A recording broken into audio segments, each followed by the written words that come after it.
Hello बेटा, देखो मैंने एक्चुअली एक प्लान रेडी किया है।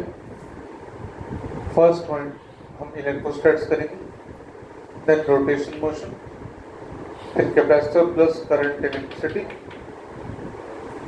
Then 1D 2D N L M friction, then optics, then magnetics में whole magnetic field, magnetic effects of current, magnetic field F equals to QEB, EMI, AC, magnetic effects of current, उसके बाद thermodynamics पूरी, फिर SHM waves, फिर centre mass, work power energy, फिर mechanics, gravitation, modern physics, errors and vectors.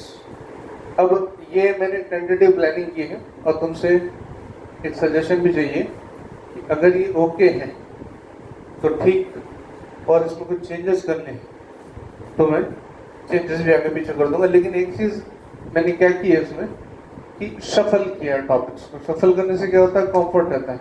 हमारे दिमाग में कभी रहता है कि हम पहले मैकेनिज्म डालें फिर इलेक्ट्रिकल कर लें, तो कभी कोई चीज़ ठीक से पूरी नहीं हो पाती। मगर ऐसे चलें पार्ट्स में डिवाइड करके तो डेफिनेटली बहुत कुछ हो सकता है अकॉर्डिंग टू मी। स्टिल तुम कोई आइडिया मुझे दे सकते हो।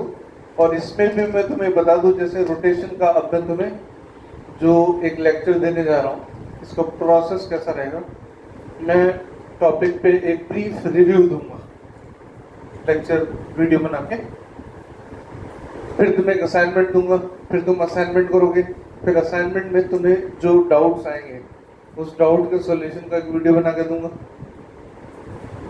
फिर उसके बाद भी किसी को पर्सनली प्रॉब्लम होती है किसी क्वेश्चन में तो वो पूछ सकता है। 3 स्टेप प्रोसेस, गॉट इट। तो ये फ्लो है, हमने ऐसे मूव करना है। इसकी असाइनमेंट मैं तुम्हें दे चुका हूँ। इसमें तुम्हें जो डाउट होगा उस डाउट के साथ कंसेप्ट बता दूंगा, और इसमें भी फर्दर चैप्टर्स में मैं पहले एक रिव्यू कंसेप्ट देता जाऊंगा। रेडी?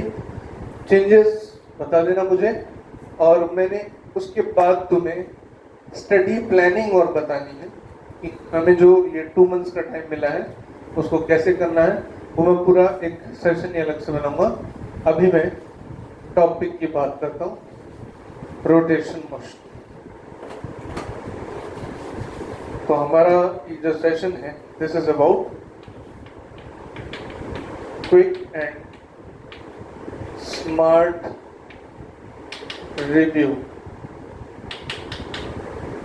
इसमें हम सबसे पहले ले रहे हैं रोटेशन मोशन पार्ट 1। देखो, रोटेशन मोशन में तुम्हें कहीं दिक्कत जो आती है, वैसे पूरी फिजिक्स में जो दिक्कत आती है तो कुछ बेसिक बातें जो हैं वो नहीं हो। सबसे पहली बात, movement of inertia. Movement of inertia में 3 इंपॉर्टेंट बातें ध्यान रखने की हैं कि movement of inertia mass and mass distribution पे डिपेंड करता है। जैसे m भी आता है, r भी आता है, मास भी आता है और डिस्टेंस भी आता है। मास डिस्ट्रीब्यूटेड कितने डिस्टेंस पर है ये भी आता है। Got it? अब फॉर एग्जाम्पल, अगर तुम्हारे पास एक डिस्क है about this point, radius r, mass m, about this axis, इसका movement of inertia mr square by 2 लेते हैं। अब कोई एक सेक्शन लेता हूँ, ये एंगल अल्फा कुछ भी ऐसे कंफ्यूज करने के लिए दिया हो, इसका मास भी m डैश ले लेते हैं, ठीक है, रेडियस r डैश। तो अब तुम्हें कहा जाए 2 अलग अलग चीजें, 2 अलग अलग सवाल है। अब तुमसे कहा जाएगा इसका movement of inertia about its centre, इस एक्सिस के अबाउट कितना होगा। तो फ्यू स्टूडेंट्स में गेट कंफ्यूज्ड, लेकिन तुम्हें बता दूं कि इसका भी सेम होगा। यानी अगर मैं अलग से सवाल लूं कि एक रिंग है, कितनी रिंग है, इसका मास m है, रेडियस r है, अबाउट दिस एक्सिस, कुछ सोचना ही नहीं, रिंग है mr², क्यों है ऐसा वो समझा देता हूं। देखो बेटा, मोमेंट ऑफ इनर्शिया बेसिकली क्या होता है। मोमेंट ऑफ इनर्शिया में तुम क्या करते हो, एक पार्टिकल का मोमेंट ऑफ इनर्शिया mr² होता है, n पार्टिकल्स का m1r1², m2r2², m3r3², ऐसे करते हैं। मतलब अगर हमारे पास कोई भी ऑब्जेक्ट है कंटिन्यूअस तो हम ऐसा लिखते हैं। आई होप ये सबको मालूम है। अब एक बात समझो, फिर कुछ इंटीग्रेशन जैसे तुमने किए होंगे, डिस्क का निकाला होगा तो डीएम की वैल्यू आर की टर्म्स में फिर इंटीग्रेट किया होगा। अब एक बात समझो, सपोज डिस्क का ही निकाल रहे हैं, हमने रिंग का निकाल लिया, 12th बोर्ड लेवल की बात है। हम यहाँ से x डिस्टेंस लेते हैं, फिर ये dx अज्यूम करते हैं, फिर एक एलिमेंट लेते हैं और dm की वैल्यू रखते हैं, ये x होता है, फिर इसको r तक इंटीग्रेट करते हैं। अब एक बात समझो, मैं एक डिफरेंट लेवल पे जाके बात कर रहा हूँ। सपोज ये लाइन की इक्वेशन है y = mx + c। अब मैं तुमसे कहूँ कि इसका सेक्शन AB, ये सेक्शन CD, ये सेक्शन EF। मैं सिंपल बात पूछू, देखो तीनों अलग अलग क्वाड्रेंट में आ रहे हैं। मैं तुमसे पूछूं कि AB की इक्वेशन क्या होगी। इसकी इक्वेशन सपोज करते हैं, स्लोप इसकी पॉजिटिव है, इंटरसेप्ट इसका x पर नेगेटिव है, y = whatever, y = mx लेके चलते हैं, ठीक है ना। अब मैं तुमसे कहूँ इसका सेक्शन जो AB है उसकी इक्वेशन क्या है, फिर CD की इक्वेशन क्या है और EF की इक्वेशन क्या है। तो ऑब्वियस सी बात है कि तुम कहोगे ये बड़ा अजीब सा वाला, सबकी इक्वेशन सेम है। इक्वेशन तो सेम है, वो अलग बात है कि हम लिमिट अलग लगा रहे हैं। यानी कि इस लाइन को गवर्न करने वाली इक्वेशन ये है। ऐसे एक सर्कल है, उसको गवर्न करने वाली इक्वेशन डिफरेंट होती है। एक प्लेन जो तुम पढ़ते हो उसको गवर्न करने वाली इक्वेशन सेम होती है। अब सर्कल में भी अगर तुम एक पार्ट ऑफ सर्कल लोगे तो उसकी इक्वेशन भी सेम आएगी जो ओरिजिनल सर्कल की थी। और एक प्लेन है, उसका सेक्शन, इतना सेक्शन की इक्वेशन पूछूं तो वही आएगी जो ओरिजिनल प्लेन की थी। सेम एक 3D जो ऑब्जेक्ट होता है उसकी भी डेफिनेटली x y z तीनों टर्म्स में इक्वेशन होती है। तो अगर मैं ये कहूं कि ये जो कैलकुलेशन है मैथमेटिकल है और ये एक शेप को डिटरमाइन कर रही है, तो एक शेप की किसी फॉर्म में इक्वेशन है। अब जब तुम डिस्क बोल रहे हो तो ये मैथमेटिकली ये भी एक डिस्क है, ये भी एक डिस्क है। मैथमेटिकली इक्वेशन तो डिस्क की, मतलब ये जो टर्म है इसके अंदर जो मैथमेटिकली इक्वेशन आएगी गवर्न करने वाली, वो तो उसी बॉडी को करेगी। डिस्क है तो डिस्क, रिंग है तो रिंग, चाहे वो पार्ट है उसका चाहे वो कंप्लीट है। तो इसलिए ये एक बड़ा इंपॉर्टेंट कॉन्सेप्ट होता है कि अगर हमारे पास कोई शेप है या वो कंप्लीट है या इनकम्प्लीट है, लेकिन शेप वही है। कि सपोज तुम्हारे पास स्फीयर है, अब तुमसे बोल दिया कि इसको हमने आधा काट दिया और इस एक्सिस के अबाउट मोमेंट ऑफ इनर्शिया बताओ, तो मान ले इसका टोटल मास m है, तो आधे का मास कितना आ जाएगा, m/2 है स्फीयर। हमारे पास फॉर्मूला क्या होता है, 2/5 mr²। इसमें 2/5 बस m चेंज होगा, m/2 r²। इसको 1/4 काट दिया, तब भी इक्वेशन तो वही रहेगी, एक्सेस वही है। तो ये भी इंपॉर्टेंट बात है। अब कितना होगा, 2/5 m/4 r²। ये पहली इंपॉर्टेंट बात। दूसरी चीज मोमेंट ऑफ इनर्शिया में वो ये, कई बार एक सिंपल सा क्वेश्चन होता है कि कोई एक ही बॉडी है, उसके डिफरेंट एक्सेस से मोमेंट ऑफ इनर्शिया हम ले रहे। तो मैं एक चीज बता देता हूं तुम्हें, दूसरा पॉइंट, कि मोमेंट ऑफ इनर्शिया लीस्ट होता है अगर एक्सिस जो है, पहला point, passes through centre of mass. Suppose ये डिस्क लेता हूं मैं, 2-3 कंडीशन ले लेते हैं। इसमें एक एक्सेस ये रहा, एक एक्सेस ये रहा, एक ले लेते हैं, ठीक है। बहुत सारे एक्सेस पैरेलल है। जो सेंटर ऑफ मास से जाएगा उसके अबाउट मिनिमम होगा। और बात, अगर अब इसमें से भी इससे लेसर हो सकता है। दूसरी बात कि जो एक्सेस है वो पासेस विद इन बॉडी, यानी मैं इसमें ऐसा कर दूं, इस डिस्क में एक्सेस ये वाली ले लूं जो बॉडी के अंदर से जा रही, तो इसके अबाउट मोमेंट ऑफ इनर्शिया ये जो होता है ये mr²/2 होता है और ये mr²/4 हो जाता है। फिर एक तीसरी बात और आती, cm से पास हो रही है, विद इन द बॉडी है। और तीसरी अगर एक और बात है कि उसकी जो लेंथ है वो लॉन्गेस्ट है, लॉन्गेस्ट इन द बॉडी।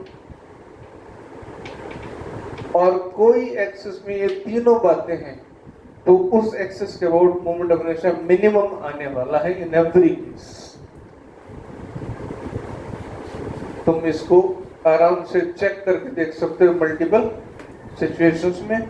मैं तो इसको सिंपली इस तरह से बता दे रहा हूँ, ये कोई भी रिजिड बॉडी है, ये इसका सेंटर ऑफ मास है, ये कोई पॉइंट है ए है, ये कोई पॉइंट बी है, तो आई ए आई बी से कंपैरिजन में आईसीएम छोटा होगा, आईसीएम आई ए आई बी से छोटा होगा। उसके बाद अगर मैं ये कह दूं एक एक्सिस ये रहा ए डैश, एक एक्सिस ये बी डैश, पर एक सीएम से पास हो रहा है, तो अब भी I C M I B dash I A dash, देखो ए डैश ज्यादा है, ज्यादा डिस्टेंस पर है, बी इधर लिखता हूँ,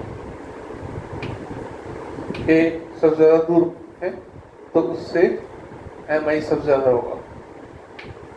लास्ट दोनों बात आ गई इसमें, ये इसमें से पास थ्रू हो रहा है लॉन्गेस्ट। अच्छा, अब इसमें से एक और बात, ये एक्सिस देखो सर, ये एक्सिस में सारी बात आ रही है, सेंटर मास से पास हो रही है, विद इन बॉडी है, लॉन्गेस्ट, वाई नॉट बोल देता हूँ, तो ये सबसे कम हो। तो कई बार क्वेश्चंस में हमें कैलकुलेशन करने की जरूरत नहीं है, हम सीधा प्रॉपर्टीज देख लें तो मिनिमम मैक्सिमम का अंदाजा लगा सकते हैं। समटाइम्स एक तीसरे टाइप की चीज और है मोमेंट ऑफ इनर्शिया में, उसकी बात होती है कि अगर हम किसी बॉडी में से कुछ पार्ट निकाल लें तो मोमेंट ऑफ इनर्शिया कितना होगा, ये है रिमूवल। एक एग्जांपल लेता हूं सिंपल सा, ज्यादा कॉम्प्लेक्स नहीं। एक डिस्क है,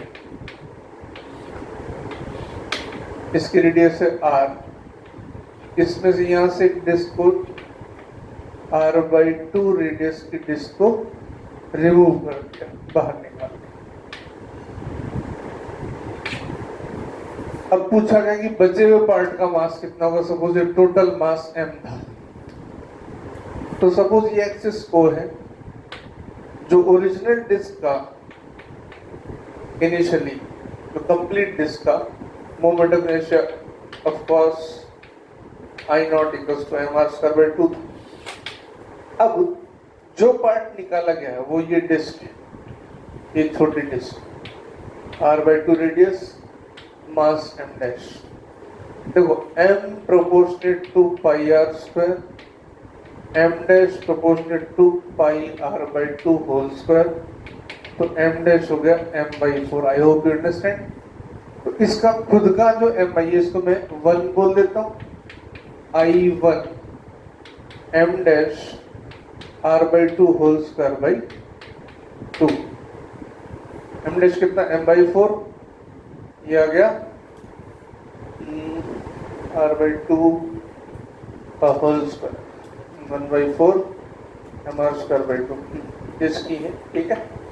ये आ गया 1/4, 4 into 2 8, m dash r square by 8 और m डैश कितना है m/4, m r square by 30। ये हो गया I1 इसका खुद के एक्सेस के अबाउट। अब सपोज ये जो बचा हुआ सेक्शन, रिमेनिंग सेक्शन, इसका मोड हमेशा I2, हमें यही निकालना जो बचे हुए सेक्शन का। अब एक चीज तो क्लियर है कि जो I1 I2 है वो दोनों मिलके I0 बना रहे हैं। एक्चुअली डायरेक्टली नहीं बना रहे होंगे, किस तरह से होगा ये हम I1 लिख लेते हैं यहाँ पर। I1 हो गया mr square by 30।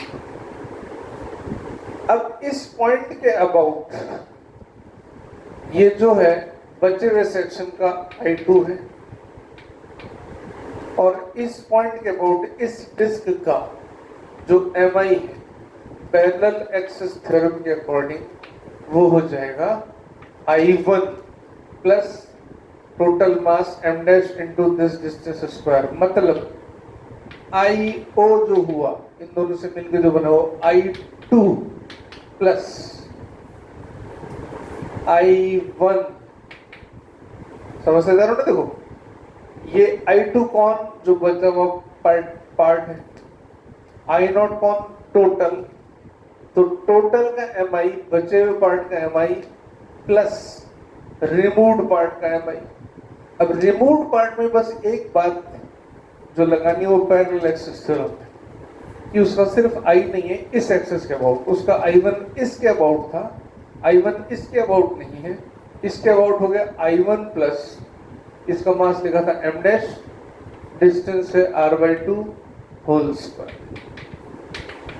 I2 plus I1 हमने निकाला था अभी mr square by 32, m dash कितना है m/4, ये हो गया mr स्क्वायर बाई 60। I0 हमने कितना निकाला था, हमें तो मालूम था वो mr स्क्वायर बाई 2, यहाँ से I2 सॉल्व करोगे mr square by 32 plus mr square by 16, या 3mr स्क्वायर बाई 30। अब इसको सिंपली सॉल्व करोगे तो आंसर मिल जाए। मतलब बेसिक स्टेप ये ध्यान दें, इंपॉर्टेंट बात ये, इतनी लंबी कहानी जानने की जरूरत डेफिनेटली नहीं होगी अगर तुम्हें ये बात क्लियर है। बचा हुआ पार्ट, रिमूव्ड पार्ट की कैलकुलेशन में बस केयरफुल होना है कि उसमें पैरेलल एक्सिस थ्योरम आएगा। Got it? This is about movement of inertia. बाकी जो कॉमन बातें हैं वो तो तुम डेफिनेटली तुम्हें याद करनी ही है, जैसे जो कॉमन क्वांटिटीज हैं उनके मूवमेंट ऑफ इनर्शिया।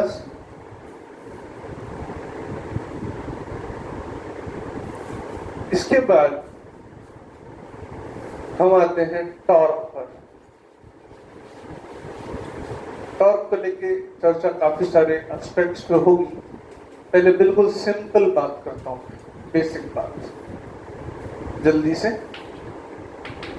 तो R cross F R F sine theta, इसको मैं ऐसे भी लिख सकता हूँ और इसको मैं ऐसे भी लिख सकता हूँ। मैं इसको ऐसे लिखता हूँ, आई होप समझ रहे हो। कहने का मतलब क्या है, ये तो बॉडी, ये पॉइंट है, इसके अबाउट, पॉइंटों के अबाउट ये फोर्स F लगता है, ये angle alpha, F cos alpha, F sin alpha, ये R हो गया, ये F परपेंडिकुलर हो गया। हमने F का कंपोनेंट लिया R के परपेंडिकुलर।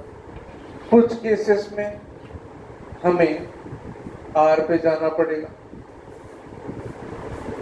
जैसे ये फोर्स लग रहा है यहाँ पर, पॉइंट यहाँ पर, तो इसको एक्सटेंड करो, हमें इस पॉइंट के अबाउट निकालना है। ये अल्फा, ये भी अल्फा, ये हो गया आर साइन अल्फा। आगे एग्जाम्पल आते जाएंगे, तुम समझते जाओगे कि ये दोनों में से कोई भी फॉर्म हम आराम से यूज कर सकते हैं अकॉर्डिंग टू अवर कंफर्ट। ये तो बेसिक बात है, जो फॉर्मूला है, ठीक है। मैं सबसे पहले इसमें जो बात करता हूं वो है इक्विलिब्रियम, बैलेंसिंग। कोई सिस्टम इक्विलिब्रियम में होने के लिए इसका जो पहला एप्लीकेशन है वो है इक्विलिब्रियम। इक्विलिब्रियम में होने के लिए summation of force zero, summation of torque zero, ये दोनों चीजें साइमल्टेनियस होंगी, तो वो ट्रांसलेटरी इक्विलिब्रियम में भी होगा सिस्टम और रोटेटरी इक्विलिब्रियम में भी होगा। एक छोटा सा सिंपल सा एग्जांपल लेते हैं। एक रॉड है, इसका मास m है, दो स्ट्रिंग से बंधी है, लेंथ l है, l/4 यहां बाहर निकल रही है। क्वेश्चन पूछा जाता है कि इसका इन दोनों स्ट्रिंग्स में टेंशन कितना है। प्रोबेबली तुमने किया भी हो, मैं जस्ट समझाने के लिए बता रहा हूं। यहाँ पे ये इसका सेंटर है, यहां से mg वेट इसका नीचे होगा। तो पहली चीज ये बनी, T1 plus T2 is equal to mg, sum of the forces zero. दूसरा, रोटेशन भी नहीं हो रहा था, काम करो, ये पॉइंट A और ये पॉइंट B लिया। पॉइंट A के अबाउट टॉर्क कितना होना चाहिए? जीरो होना चाहिए। तो A के अबाउट T1 का टॉर्क जीरो हो गया, इसकी कहानी खत्म। mg का क्लॉकवाइज, T1 ये T2 है, T2 का एंटी क्लॉकवाइज, मतलब दोनों बैलेंस करने चाहिए, यानी mg L/2, ये डिस्टेंस L/2 होगा। और इससे A के अबाउट ही चल लेता है, कई बच्चों से गलती होती है, L/4 कर देंगे, मतलब ऐसा लिख देंगे T2 इंटू L/4, बस यही कवर्ड हो गया। नहीं, ये A के अबाउट चल रहे हैं तो A के अबाउट ही लेंगे। ये L/4 ना होके कितना होगा? 3L/4। ये बड़ा सिंपल सा क्वेश्चन, आई डोंट थिंक इसमें कोई बहुत कॉम्प्लिकेसी तुम्हें आने वाली। ये पहली और सिंपलेस्ट चीज। दूसरा, एक और सिंपल एग्जांपल तुमने सॉल्व किया होगा, वो लेडर वाला। वो तो बच्चों वाला सवाल हो जाता है अगर तुम उसको ध्यान से देखोगे तो। ये लेडर होती है, यहाँ फ्रिक्शन नहीं है, अक्सर ऐसा कुछ होता है, यहाँ फ्रिक्शन है, ये एंगल अल्फा है, इसकी लेडर की मास और लेंथ दे रखा होता है, दोनों सरफेस पे नॉर्मल रिएक्शन, फ्रिक्शन, फोर्स, कुछ भी पूछा जा सकता है, ठीक है। अब यहाँ पर हम चलते हैं आगे।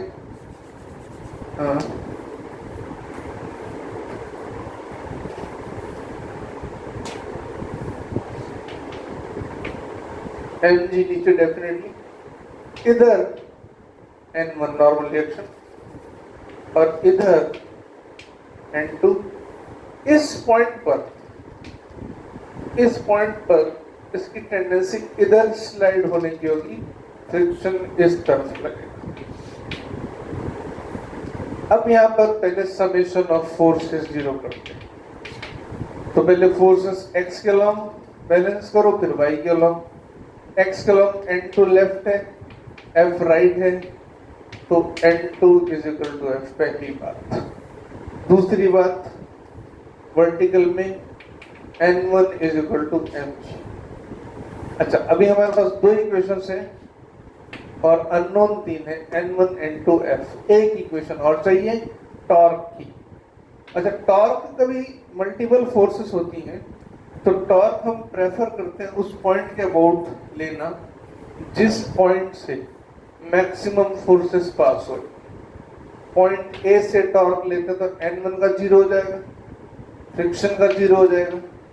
हमें किसका निकालना रहेगा? खाली mg का और N2 का। mg इधर, ये यहाँ से परपेंडिकुलर डिस्टेंस ये वाला, ये l/2 डिस्टेंस टोटल लेंथ है ना भाई, ये हो गया l/2 cos अल्फा। उसके बाद ये वाला डिस्टेंस, ये अल्फा, ये हो गया l sin अल्फा। तो दोनों को बैलेंस करते हैं, n2l sin alpha is equal to mg l/2 cos alpha.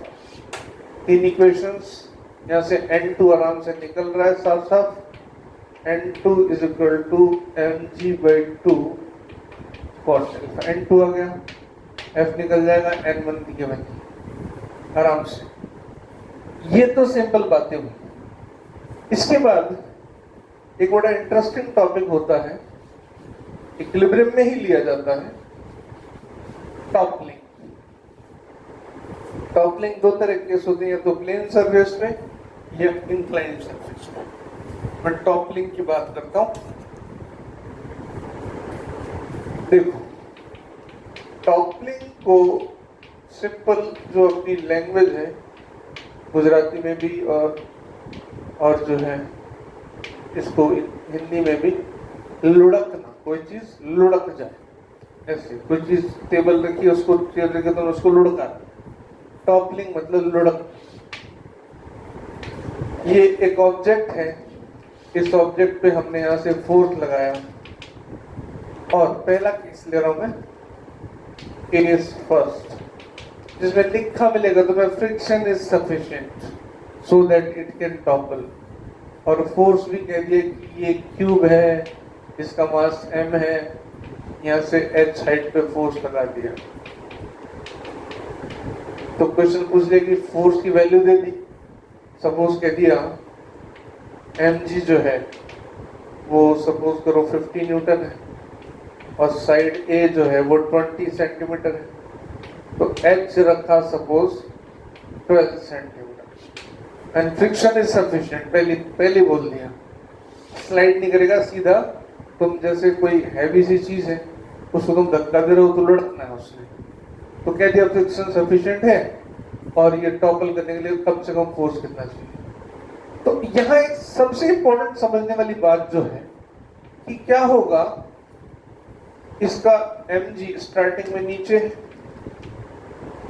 Sorry वो बाद में नीचे रहेगा, फोर्स लगना जैसे शुरू होगा इसका नॉर्मल रिएक्शन जो है वो शिफ्ट होना चालू होगा। ये तुम्हारे लिए नई बात हो सकती है, और मालूम है तो बहुत अच्छी बात है। मतलब ये जैसे जैसे अपनी सरफेस से बहुत स्लाइड सा ऊपर उठता जाएगा, कुछ इस तरह से हो जाएगा, slightly tilted, I am saying slightly tilted, तो नॉर्मल रिएक्शन शिफ्ट होकर कोने तक पहुंच जाएगा। इस कंडीशन में जब ये बोला है कि friction is sufficient so that it can topple, अब फोर्स F यहां लग रहा है, ये हाइट h है, ये डिस्टेंस a है, और ये mg है। डेफिनेटली फ्रिक्शन भी होगा, तो इसको निकालने की जरूरत नहीं पड़ेगी। अब हम क्या करते हैं, यहाँ सिर्फ इस पॉइंट O के अबाउट टॉर्क की इक्वेशन लिखता हूं। O के अबाउट n का टॉर्क 0, फ्रिक्शन का टॉर्क 0, टॉर्क आएगा किसका, F का और mg का, F का क्लॉकवाइज, mg का एंटी क्लॉकवाइज, F का FH, mg का ये डिस्टेंस हो गई a/2, mg into a/2।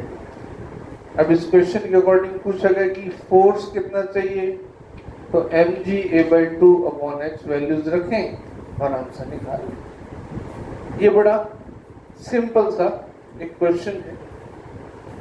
Case first, मैंने बिल्कुल सिंपल केस लिया है। दूसरा केस इसमें ऐसा लिया जा सकता है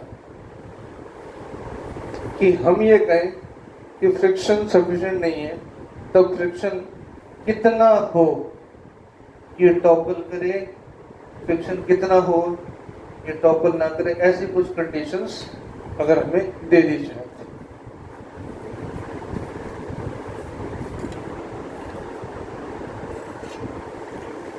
हम एक इंक्लाइन प्लेन की सिचुएशन लेते हैं तो उससे हमें अच्छे से समझ में आ जाएगा। एक ऑब्जेक्ट है,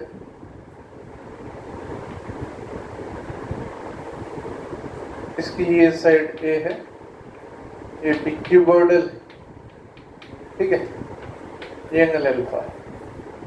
अब इसमें कुछ कंडीशंस निकालने केस से, देखो mg फोर्स नीचे, mg साइन अल्फा इधर, mg कॉस अल्फा। इसमें हम कंडीशन 1 बोले, स्लाइड्स बिफोर टॉप,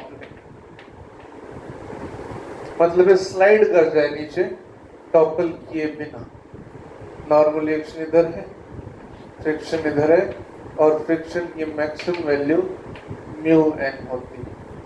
ये डेफिनेटली कब होगा? जब mg sine theta greater than equals to mu mg cos theta होगा, मतलब tan theta greater than equal to mu हो जाएगा, यानी थीटा की वैल्यू, या मैं बोल दूं mu less than equal to, better समझे, टेन थीटा।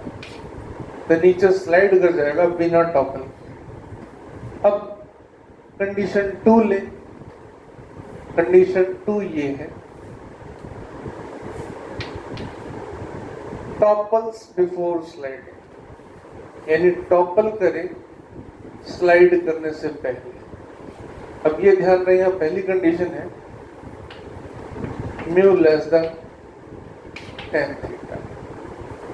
अब उस केस में मैं इसको ऐसे ले लेता हूं, देखो समझना आसान हो जाएगा।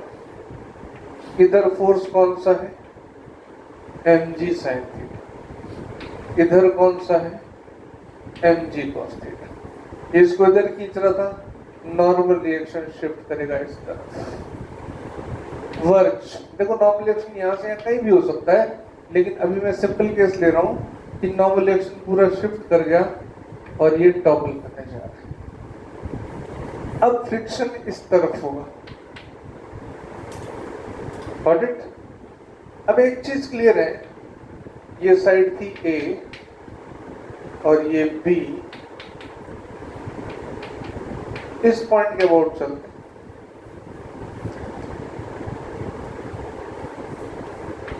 mg sine theta about this point, ये टॉर्क कितना? b/2, this must be greater than equal to mg cos theta a/2। ध्यान से देखो, यहाँ पे है टेन थीटा।